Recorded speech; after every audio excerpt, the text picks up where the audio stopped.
Morning दोस्तों, आपके अपने यूट्यूब चैनल परीक्षा प्रदेश में मैं आप लोगों का स्वागत करता हूं। आप लोगों से निवेदन है, यदि आप लोगों ने अभी तक चैनल को सब्सक्राइब नहीं किया है तो चैनल को सब्सक्राइब कर लें और बेल आइकन को प्रेस कर दें, जिससे कोई भी वीडियो अपलोड हो सर्वप्रथम उसका नोटिफिकेशन आपके पास पहुँचे और आप लोग उसका लाभ उठा सकें। तो दोस्तों, हम लोग मैंने जैसे कल कहा था कि हम लोग उत्तर प्रदेश स्पेशल की क्लास करेंगे, तो मैंने कहा था कि टीए के लिए बहुत ही महत्वपूर्ण है, एग्रीकल्चर टीए के लिए। तो मैंने कल एक छोटी सी मिस्टेक कर दी थी दोस्तों। तो उसमें जो है मैंने बता दिया था कि उत्तर प्रदेश स्पेशल का जो वेटेज है वह 25 क्वेश्चन और 25 नंबर का है, वो 20 क्वेश्चन और 20 नंबर का है दोस्तों। इसके लिए क्षमा चाहूँगा मैं कि जो उत्तर प्रदेश स्पेशल का जो 100 क्वेश्चन में 20 क्वेश्चन उत्तर प्रदेश स्पेशल से होंगे और वो 20 क्वेश्चन 20 नंबर के होंगे। तो दोस्तों, उसी परिप्रेक्ष्य में हम लोग आगे बढ़ेंगे और मैंने कहा था कि अब हम उत्तर प्रदेश स्पेशल की क्लास लेंगे और आज हम लोग सर्वप्रथम पहला टॉपिक ले रहे हैं उत्तर प्रदेश का इतिहास। उत्तर प्रदेश का इतिहास हम लोग ऐसे बांट करके पढ़ेंगे दोस्तों, जैसे कि भारत का इतिहास पढ़ा जाता है। तो हम लोग प्राचीन इतिहास, उत्तर प्रदेश के प्राचीन इतिहास, उत्तर प्रदेश का मध्यकालीन इतिहास और उत्तर प्रदेश का आधुनिक इतिहास, इस प्रकार से बांट करके पढ़ेंगे और उनके एक एक भागों को अच्छी तरीके से पढ़ेंगे। ज़्यादा समय तो नहीं लगा, छोटा सा इतिहास है दोस्तों, लेकिन दिखने में बहुत लंबा सिलेबस लगेगा इसका, लेकिन बहुत ही छोटा सा इतिहास है। एक एक इतिहास में एक एक काल में मुश्किल से 4-6 पॉइंट होंगे, उसे हम लोग देखते चले जाएंगे। सर्वप्रथम देख लेते हैं कि जो उत्तर प्रदेश का इतिहास है उसका क्लासिफिकेशन क्या है दोस्तों। आइए देखते हैं। सर्वप्रथम उत्तर प्रदेश का जो इतिहास है दोस्तों, उसे हम लोग 3 भागों में बांट लेंगे। उत्तर प्रदेश का प्राचीन इतिहास, उत्तर प्रदेश का मध्यकालीन इतिहास और उत्तर प्रदेश का आधुनिक इतिहास। जो ये प्राचीन इतिहास है दोस्तों, हम लोग इसे 3 भागों में बांटकर पढ़ेंगे। प्रागैतिहासिक और आद्य ऐतिहासिक काल और ऐतिहासिक काल। प्रागैतिहासिक काल, आद्य ऐतिहासिक काल और ऐतिहासिक काल, इन्हीं 3 भागों में भी प्राचीन इतिहास को भी हम लोग 3 भागों में बांट करके पढ़ेंगे। जिसमें जो है दोस्तों, प्रागैतिहासिक काल में हम लोग पाषाण काल को पढ़ेंगे। पाषाण काल भी 3 भागों में डिवाइड होगा। पूरा पाषाण काल अर्थात उत्तर प्रदेश का पाषाण काल हम लोग देखेंगे, पूरे भारत का नहीं। बार बार आपको ध्यान देना होगा कि जो हम पढ़ रहे हैं इतिहास वो उत्तर प्रदेश का इतिहास है, और उत्तर प्रदेश का मध्य पाषाण काल और उत्तर प्रदेश का नव पाषाण काल। अब इसमें दोस्तों आद्य ऐतिहासिक काल में एक युग पढ़ेंगे हम लोग, ताम्र पाषाण युग, और दूसरा कांस्य युग। जिसमें महत्वपूर्ण है दोस्तों सिंधु सभ्यता, अर्थात उत्तर प्रदेश में सिंधु सभ्यता का विस्तार क्या था और इसका महत्व क्या था सिंधु सभ्यता का उत्तर प्रदेश में, हम लोग ये देखेंगे। और फिर ऐतिहासिक काल, जो ये ऐतिहासिक काल है दोस्तों, इसमें हम लोग एक युग को पढ़ेंगे जिसे हम लोग लौह युग के नाम से जानते हैं। ये हो गया दोस्तों महाकाव्य काल, इसे देखेंगे। महाजनपद काल, इसे देखेंगे। उत्तर प्रदेश में जैन, बौद्ध एवं अन्य धर्म का विकास कैसे हुआ दोस्तों, इसे देखेंगे। और मगध का उत्कर्ष जो हुआ था, जो मगध राज्य का उत्कर्ष हुआ था दोस्तों, उसका उत्तर प्रदेश पर क्या प्रभाव था, और मौर्य वंश का उत्तर प्रदेश पर क्या प्रभाव था, इसे भी हम लोग देखेंगे ये ऐतिहासिक काल में। और शुंग वंश का प्रभाव उत्तर प्रदेश में, गुप्त काल का प्रभाव उत्तर प्रदेश में, एवं पुष्यभूति वंश अर्थात वर्धन वंश कहेंगे, इसका उत्तर प्रदेश पर क्या प्रभाव था। हम केवल इन लोगों को देखेंगे कि उत्तर प्रदेश पर इनका प्रभाव क्या था और इनके संस्कृति का जो विकास हुआ, अर्थात इन लोगों ने कौन कौन सी कलाएं विकसित की उत्तर प्रदेश में, वास्तुकला इनकी कैसी थी, ये हम लोग देखेंगे। नेक्स्ट देखेंगे दोस्तों मध्यकालीन उत्तर प्रदेश का जो इतिहास है, इसमें प्रतिहार वंश एक था दोस्तों। प्रतिहार एक वंश था, उसका उत्तर प्रदेश में महत्व क्या था, और मुगलों का उत्तर प्रदेश में क्या महत्व था, फिर अवध राज्य का उत्तर प्रदेश में क्या महत्व था मध्यकाल में। बस इतना ही हम लोग देखेंगे। और सबसे महत्वपूर्ण है दोस्तों आधुनिक इतिहास, उत्तर प्रदेश का आधुनिक इतिहास।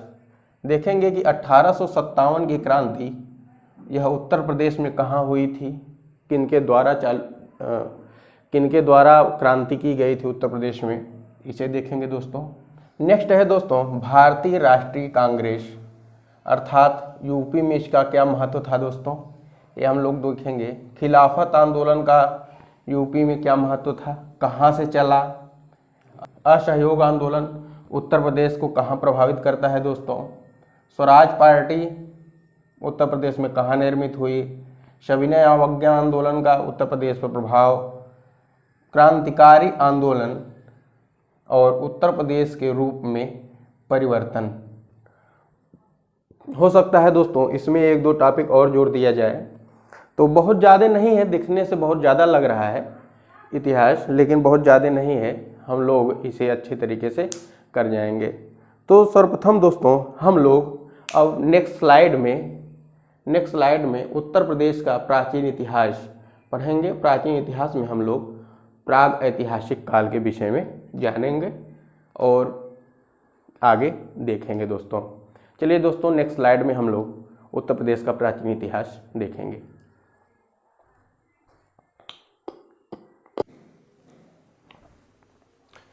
आइए दोस्तों अब हम लोग इसी क्रम में आगे बढ़ते हैं और देखेंगे उत्तर प्रदेश का जो इतिहास है उसमें प्राचीन इतिहास को देखेंगे दोस्तों।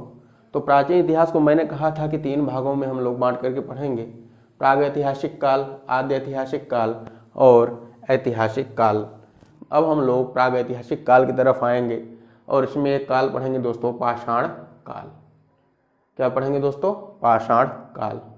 पाषाण काल को हम लोग 3 भागों में बांटेंगे।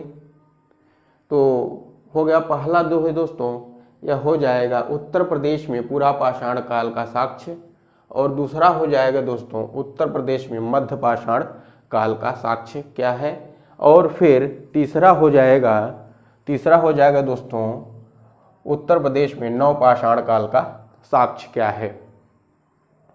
तो आइए देखते हैं दोस्तों उत्तर प्रदेश में पूरा पाषाण कालीन कौन कौन से और कहां कहां प्राप्त हुए। प्रयागराज जिले के बेलन घाटी से पुरातात्विक स्थलों की खोज हुई। इसके खोज का श्रेय इलाहाबाद विश्वविद्यालय के प्रोफेसर जी.आर. शर्मा को जाता है दोस्तों। इसकी खोज किसने की थी दोस्तों, बेलन घाटी की, तो जी.आर. शर्मा के नेतृत्व में इसकी खोज की गई थी। नेक्स्ट है दोस्तों बेलन घाटी के लोहदा नाला क्षेत्र से अस्थि निर्मित मातृ देवी की प्रतिमा मिली है। जो बेलन घाटी है दोस्तों वहाँ एक स्थल है लोहदा नाला, जहाँ से अस्थि अर्थात हड्डियों से निर्मित मातृ देवी की एक प्रतिमा मिली है। यह पूछा जा सकता है कि दोस्तों उत्तर प्रदेश में किस स्थान से मातृ देवी की प्रतिमा मिली है जो हड्डियों से निर्मित है अर्थात अस्थि से निर्मित है, यह पूछा जा सकता है। तो आप लोग जो है बेलन घाटी का लोहदा नाला क्षेत्र बताएंगे दोस्तों। नेक्स्ट है दोस्तों सोनभद्र के सिंगरौली घाटी से भी पूरा पाषाण काल के साक्ष्य मिलते हैं। उसके बाद चंदौली के चकिया तहसील से भी पूरा पाषाण कालीन साक्ष्य मिलते हैं दोस्तों। अब हम लोग दूसरे पर आते हैं और देखेंगे कि उत्तर प्रदेश में मध्य पाषाण काल का साक्ष्य जो है कहाँ से प्राप्त हुआ और कौन सा प्राप्त हुआ। मिर्जापुर, सोनभद्र के मोहराना पहाड़ और बगही खोर एवं लिखहिया से मध्य पाषाण काल के साक्ष्य प्राप्त होते हैं। देखते हैं दोस्तों, प्रतापगढ़ के सराय नाहर राय, महदहा और दमदमा काला जो क्षेत्र है, यहाँ से भी मध्य पाषाण कालीन साक्ष्य मिलते हैं उत्तर प्रदेश के। मानव अस्थिपंजर सराय नाहर राय और महदहा से प्राप्त हुआ है दोस्तों, जबकि सराय नाहर राय से 14 शवाधान, शवाधान का मतलब होता है दोस्तों जहाँ पर मुर्दे दफनाए जाते हैं उसे शवाधान कहते हैं। तो यहाँ से 14 शवाधान प्राप्त हुए हैं दोस्तों। कहाँ से? सराय नाहर राय से 14 शवाधान मिले हैं।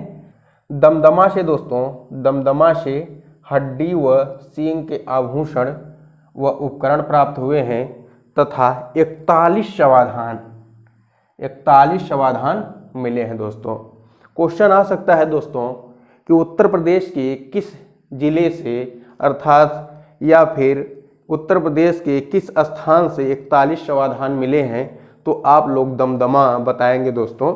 और यहाँ पर सींग एवं हड्डी के आभूषण भी मिले हैं, जबकि 14 शवाधान कहाँ से प्राप्त हुए हैं दोस्तों, तो वो जो है सराय नाहर राय से प्राप्त हुए हैं। नेक्स्ट देख लेते हैं दोस्तों, नवपाषाण काल का साक्ष्य क्या है उत्तर प्रदेश में। तो प्रयागराज जिले के कुलडीहवा से 6500 ईसा पूर्व के चावल की भूसी का साक्ष्य मिला है दोस्तों।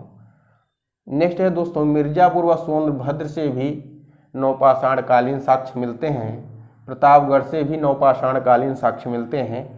बहुत ही महत्वपूर्ण क्वेश्चन बनेगा यहाँ से दोस्तों, कृषि का प्राचीनतम साक्ष्य संत कबीर नगर जिले से प्राप्त हुआ है दोस्तों। कहाँ से प्राप्त हुआ है प्राचीनतम साक्ष्य दोस्तों? संत कबीर नगर जिले से प्राप्त हुआ है। तो और संत कबीर नगर जिले में कहाँ से दोस्तों? लहुरा देव नामक स्थान से प्राप्त हुआ है। यहाँ से क्या प्राप्त हुआ था दोस्तों?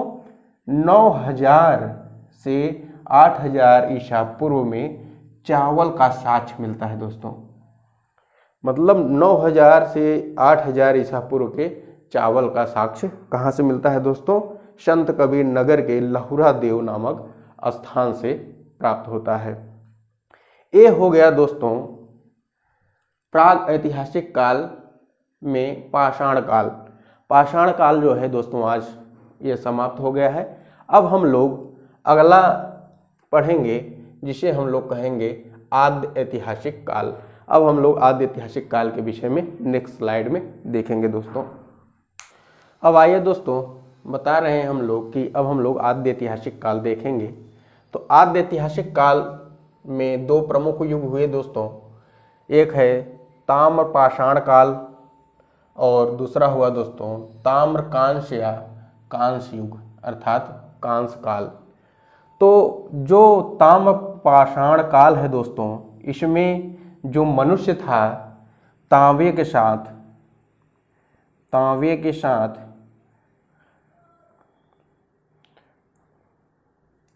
पाषाण का भी उपयोग करता था,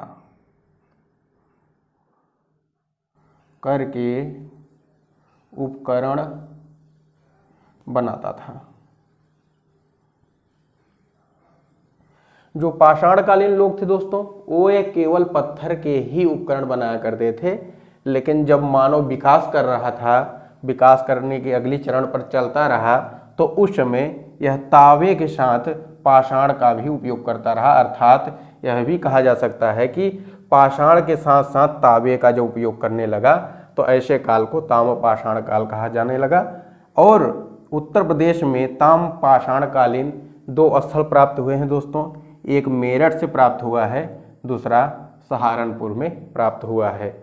उस नेक्स्ट है दोस्तों ताम्र कांस्य युग या कांस्य युग। इसमें दोस्तों तांबे के साथ साथ कांसे का भी प्रयोग किया जाता था, जबकि कांस्य युग आगे जब और विकास कर लिया वही मनुष्य, तो केवल वह कांसे का उपयोग करने लग जाता है दोस्तों। तो ऐसे युग को कांस्य युगीन सभ्यता के नाम से जाना गया दोस्तों, या कांस्य युगीन संस्कृति कहा गया। जैसे दोस्तों जो सिंधु सभ्यता है, सिंधु सभ्यता है, यह कांस्य युगीन सभ्यता है दोस्तों। इसके कुछ स्थल प्राप्त हुए हैं उत्तर प्रदेश में, उसे हम लोग देख लेते हैं। सिंधु सभ्यता को संध्या सभ्यता के नाम से भी जाना जाता है। आइए देखते हैं जो प्रमुख स्थल है दोस्तों उत्तर प्रदेश में। आलमगीरपुर, यह मेरठ में स्थित है दोस्तों, और यहाँ के लोग कांसे का अत्यधिक प्रयोग करते थे उपकरण बनाने में। नेक्स्ट है दोस्तों बड़ा गांव हुलसा, यह कहाँ है दोनों दोस्तों, ये दोनों सहारनपुर में स्थित हैं। नेक्स्ट है दोस्तों आलमगीरपुर में कपास की खेती करने का साक्ष्य मिला है। तो क्वेश्चन ऐसे भी आ सकते हैं कि उत्तर प्रदेश के किस क्षेत्र से, या फिर सिंधु सभ्यता में उत्तर प्रदेश के किस क्षेत्र से कपास की खेती का साक्ष्य प्राप्त हुआ है दोस्तों, तो आप लोग बताएंगे कि मेरठ के आलमगीरपुर से प्राप्त हुआ है। अब हम लोग दोस्तों ऐतिहासिक काल की तरफ बढ़ेंगे और नेक्स्ट स्लाइड में देखेंगे। आइए दोस्तों हम लोग उत्तर प्रदेश का जो प्राचीन इतिहास है उसमें उत्तर प्रदेश का जो ऐतिहासिक काल है उसके बारे में जानते हैं दोस्तों।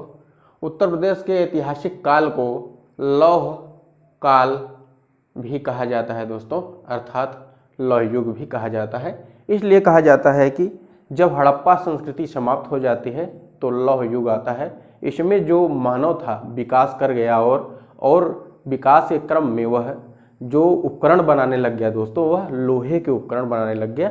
इसलिए ऐसे युग को लौह युग भी कहा गया, अर्थात लौह काल भी कहा गया। जो लौह काल है दोस्तों उसको हमने कई स्टेप बाय स्टेप में पढ़ने के लिए कहा था, तो हम लोग आज केवल वैदिक काल और महाकाव्य काल के विषय में देखेंगे। उसके बाद हम लोग महाजनपद काल के विषय में नेक्स्ट डे देखेंगे। तो आज हम ये दोनों देख लेते हैं दोस्तों, वैदिक काल और महाकाव्य काल को देख लेते हैं। तो देखेंगे दोस्तों लौह काल में जो वैदिक काल है इसके बारे में। सिंधु सभ्यता अर्थात सिंधु सभ्यता जिसे कहते हैं दोस्तों के बाद भारत में नवीन सभ्यता का विकास हुआ, उसे वैदिक सभ्यता कहा गया। लेकिन इस काल का विकास उत्तर प्रदेश में नहीं हुआ था। जो वैदिक काल है दोस्तों इसका विकास उत्तर प्रदेश में नहीं हुआ था, जबकि उत्तर प्रदेश में उत्तर वैदिक काल को देखा जा सकता है। जो इसका जो है जब वैदिक काल खत्म होने वाला होता है दोस्तों, उस समय का काल जो है उत्तर प्रदेश में मिलता है दोस्तों। और उत्तर प्रदेश को उस समय जो उत्तर वैदिक काल है दोस्तों, उत्तर प्रदेश को उस समय मध्य देश के नाम से जाना जाता था। किस नाम से जाना जाता था दोस्तों उत्तर वैदिक काल में उत्तर प्रदेश को? उत्तर वैदिक काल में उत्तर प्रदेश को मध्य देश के नाम से जाना जाता था। यह कहाँ से कहाँ तक फैला हुआ था दोस्तों हम लोग देखेंगे। यह विंध्याचल पर्वत से लेकर के हिमालय पर्वत के मध्य फैला हुआ था। मध्य देश कहाँ से कहाँ तक फैला हुआ था? यह विंध्याचल पर्वत से लेकर के हिमालय पर्वत तक फैला हुआ था दोस्तों। इसमें उत्तर वैदिक काल में दो महान वंश हुए थे दोस्तों उत्तर प्रदेश में। उत्तर वैदिक काल में उत्तर प्रदेश में दो महान वंश हुए थे। एक था दोस्तों कुरु वंश और एक दूसरा है दोस्तों पांचाल। पांचाल वंश जो है दोस्तों यह द्रौपदी थी उनसे संबंधित वंश है दोस्तों, उनसे संबंधित राज्य वंश है, अर्थात द्रौपदी जो है पांचाल की ही थी। नेक्स्ट देख लेते हैं दोस्तों अब हम लोग महाकाव्य काल। महाकाव्य काल इसे इसलिए कहा गया दोस्तों क्योंकि इस काल में दो प्रमुख महाकाव्यों की रचना की गई। जैसे उत्तर प्रदेश में इस काल खंड में रामायण और महाभारत दो महाकाव्यों को लिखा गया दोस्तों, जिसमें देख लेते हैं। नेक्स्ट है दोस्तों राम रावण का युद्ध, बाल सुग्रीव युद्ध, राम सीता की मूर्तियां एटा जिले के कटिंगरा गांव के टीलों से प्राप्त हुआ है। कटिंगरा गांव के टीले से, एटा जिले के कटिंगरा गांव के टीलों से क्या प्राप्त हुआ है दोस्तों? राम रावण की युद्ध की मूर्ति, बाल सुग्रीव के युद्ध की मूर्ति और राम और सीता की मूर्तियां प्राप्त हुई हैं यहाँ से। तो रामायण को किसने लिखा दोस्तों? महर्षि वाल्मीकि ने लिखा था दोस्तों, और महाभारत को महर्षि व्यास जी ने लिखा था। अब हम लोग दोस्तों इसके आगे महाजनपद काल पढ़ेंगे, लेकिन आज नहीं पढ़ेंगे, यह नेक्स्ट क्लास में करेंगे दोस्तों। यदि आप लोगों को वीडियो पसंद आया हो तो एक लाइक और शेयर जरूर करिएगा दोस्तों। क्लास यहीं पर रोकते हुए धन्यवाद दोस्तों।